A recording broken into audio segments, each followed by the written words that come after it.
अस्सलाम वालेकुम व्यूअर्स, आज हम बनाएंगे चुकंदर और गाजर का हलवा। व्यूअर्स, आपने गाजर का हलवा तो बहुत खाया होगा, लेकिन इस दफा आप चुकंदर और गाजर का हलवा जरूर बनाइएगा। टेस्ट में बहुत मजे का और बहुत ये हेल्दी होता है। रेसिपी स्टार्ट करते हैं। देखिए व्यूअर्स, सबसे पहले हमने एक साफ सा पैन लिया है।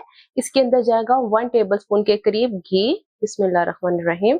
घी को हल्का सा हम गरम कर लेंगे और अब इसके अंदर जाएगी, देखिए मैंने 2 नॉर्मल साइज की गाजर ली है, उसको ग्रेट कर लिया, और एक चुकंदर लिया है और उसको ग्रेट कर लिया। इन दोनों अज्जा को हम इसके अंदर डाल देंगे।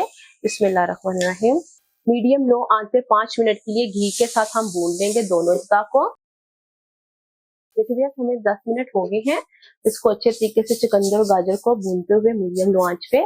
तो अब हम इसके अंदर डालेंगे फुल फैट मिल्क, तकरीबन 1.5 कप।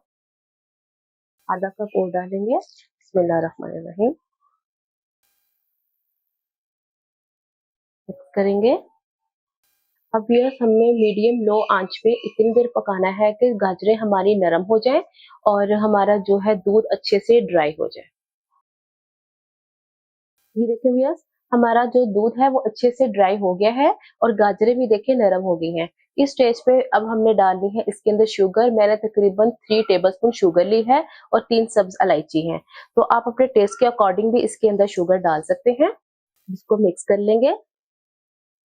अब चीनी के साथ हमने गाजरों को इतनी देर पकाना है कि जो चीनी मेल्ट होने के बाद पानी इसका निकलेगा वो अच्छे से ड्राई हो जाए और इसके ऊपर हल्का सा ऐसे ऑयल सा आ जाए।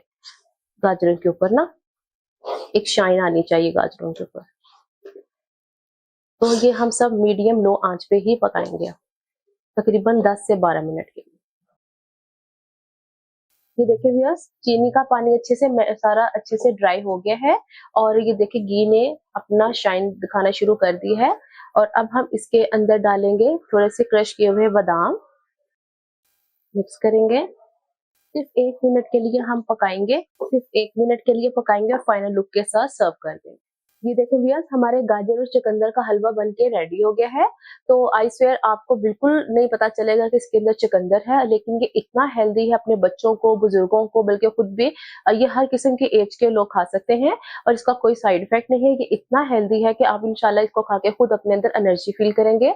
आप इसको जरूर बनाइएगा और मुझे बताइएगा कि आपको ये कैसा लगा। इंशाल्लाह मैं नई रेसिपी आपके सामने हाजिर होंगी। अल्लाह हाफ़िज़।